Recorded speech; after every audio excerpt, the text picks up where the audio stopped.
Croire en la venue du Dajjal fait partie de la Aqidah. Mes frères et sœurs, l'épreuve du faux Messie est la plus grande épreuve qui atteindra l'humanité au cours de son histoire. Le prophète sallallahu alayhi wa sallam, il dit: il n'y a pas eu une plus grande tentation, une plus grande épreuve depuis la création de Adam jusqu'à la fin du monde que la venue de qui? Al-Masih ad-Dajjal, le faux Messie, l'Antéchrist. Sachez que les prophètes ont tous mis en garde leur communauté contre l'épreuve du faux Messie.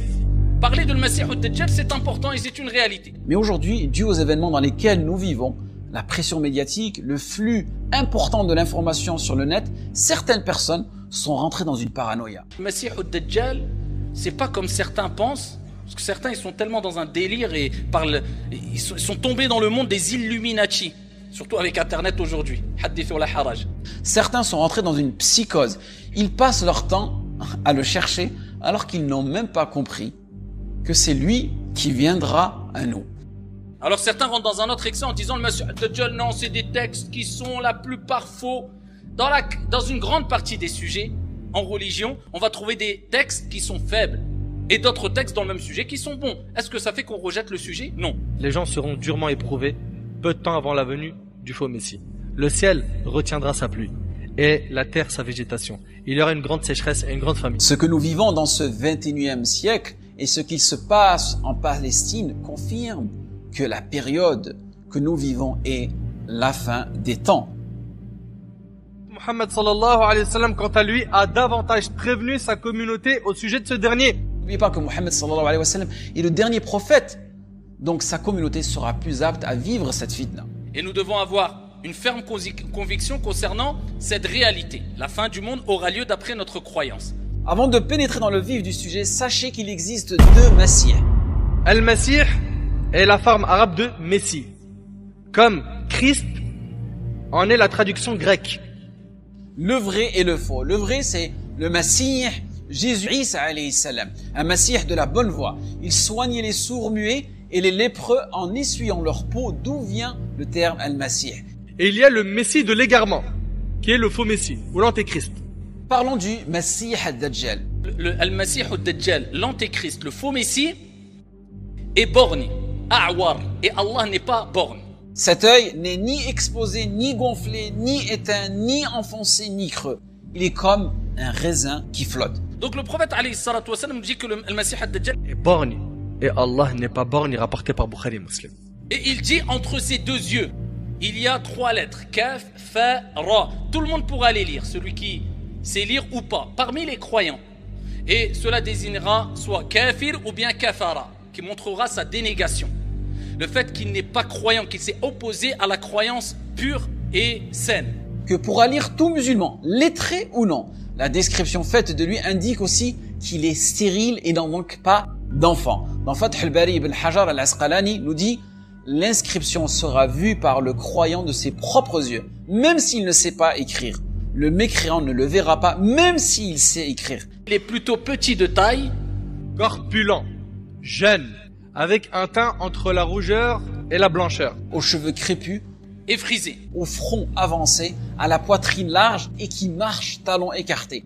Et il y a plusieurs autres descriptions concernant le Masih ad-Dajjal qui rappellent que, comme on dit, un grand groupe de savants, que ce n'est pas un diable, mais c'est un être humain qui fait partie des enfants d'Adam. Il a été nommé ad-Dajjal, le trompeur. Comme l'a affirmé Ibn Hajar, rahimahullah, parce qu'il couvrira la vérité avec son imposture. Il se fera passer pour Dieu. Imam Muslim a rapporté dans son hadith sahih, d'après Anas ibn Malik radiyallahu anhu, que le messager d'Allah sallallahu alayhi wa sallam a dit 70 000 juifs d'Asfahan vêtus de manteaux épais et rayés suivront Al-Dajjal. Masih ad-Dajjal viendra avec, traduction du sens, l'image du paradis et de l'enfer. Et dans une autre version, avec l'enfer et un fleuve. Le prophète alayhi salatu wa sallam, il dit son enfer sera le paradis et son paradis, ou bien le fleuve, sera ici l'enfer. Une autre épreuve encore, parmi les siennes, avec lesquelles Allah subhanahu wa ta'ala testera ses serviteurs, il ordonnera au ciel de pleuvoir. Et celui-ci pleuvra. Et à la terre de laisser pousser sa végétation. Et celle-ci la fera pousser. Et n'oubliez pas la famine, n'oubliez pas qu'ils auront faim. Le lieu de l'apparition de l'Antéchrist. L'Antéchrist jaillira du côté de l'Orient à partir de Khorasan et au sein des Juifs d'Asfahan en Iran. Le prophète sallallahu alayhi wa sallam, il continue. Et il dit, il sera plus rapide que les pluies éparpillées par les vents. Très rapide. Il pourrait être là dans un instant, quelques instants après, à l'autre bout du monde. Alors il parcourra la terre et ne laissera de cité sans y entrer, à l'exception de 2 villes, Médine et Mecca. À la Mecque et à Médine. Taïba, c'est-à-dire à Médine. Pourquoi? Parce que Taïba et Mecca sont des endroits sacrés qui sont préservés, protégés par Al-Malaïka, par des anges autour, et il ne pourra pas rentrer. Parlons des partisans de l'Antéchrist. La plupart de ces partisans sont composés de Juifs, de Persans et de Turcs, et d'un mélange de gens constitués en majorité de femmes et de Bédouins. Combien de temps va-t-il rester sur terre? Le prophète alayhi salatu wassalam a dit, l'Antéchrist fera son apparition au sein de ma communauté et y restera 40 jours. Et il a cité l'intégralité du hadith. il dit un jour comme une année, un jour comme un mois, un jour comme un Jumu'ah, et le reste des jours comme vos journées habituelles. D'accord? C'est-à-dire qu'une année, la première journée de ces 40 jours, en fait, ça ne sera pas une journée, ça sera une année. Quand l'année sera terminée, la deuxième journée, ne sera pas une journée. Cette journée sera concrètement, un mois. Ensuite, ça sera dans une version une semaine, une version un Jumu'ah, et ensuite... Et le reste des jours égaux aux vôtres. Ça fait combien de temps au total? Donc ça fait 37, plus 7, plus un mois, plus un an. Ce qui fait, il va rester 1 an, 2 mois et 2 semaines sur terre. Ce hadith, il est rapporté aussi par l'imam Muslim. D'où la parole d'un grand nombre de savants qui disent que il existe, il est présent et il est enchaîné aujourd'hui dans un endroit du monde, Allahu A'lam, Dieu seul sait où c'est exactement. Et il sortira, il sera libéré quand Allah subhanahu wa ta'ala, notre Seigneur, lui permettra d'être libéré. Donc la tentation de Dajjal, la tentation créée par Ad-Dajjal est la plus importante qui ait jamais existé depuis la création d'Adam jusqu'à la venue de l'heure. Cela est dû au prodige grandiose qu'Allah va lui donner. Troublant la raison et faisant perdre la tête, il sera capable de guérir l'aveugle de naissance. De même que le lépreux. Il se fera aider par des djinns afin de faire croire qu'il est capable de ressusciter les morts. Ce qui nous incombe, c'est de savoir comment s'en prémunir. Écoutez bien, aux 5 prières par jour. Vous imaginez, ça veut dire on pense à cela 5 fois par jour et on cherche protection près d'Allah 5 fois par jour. C'est que c'est pas n'importe quoi. Le prophète, il a dit, c'est la plus grande des fitna, la plus grande des épreuves. À la fin de chaque prière, au moment où du'a mustajab. Vous savez que parmi les moments où l'invocation est acceptée, c'est à la fin de tashahhud, qabla taslim, juste avant de dire assalamu alaikum, tu fais du'a mustajab bi'idhnillahi azza wa jalla. Récitez pendant la prière cette invocation. Allahumma inni a'udhu bika min adhabi jahannam wa min adhabi al-qabr wa min fitnati al-mahya wal-mamat wa min fitnati al-masih dajjal. Seigneur, je cherche protection auprès de toi contre le châtiment de la gêne, de l'enfer, contre le châtiment de la tombe, contre les troubles de la vie et de la mort, contre le mal du faux messie. Et c'est rapporté par l'imam Muslim. L'imam al-Bukhari le rapporte avec une modification dans l'ordre. Que faudra-t-il faire une fois qu'il sera en face de nous? Celui qui récitera les 10 premiers versets de Surat Al-Kahf, d'accord? Les 10 premiers versets de Surat Al-Kahf, la caverne, bien sera prémuni, préservé contre la tentation de Al-Masih ad-Dajjal, contre l'Antéchrist. Car le prophète sallallahu alayhi wa sallam a ordonné de réciter le début de Surat Al-Kahf en présence du faux messie.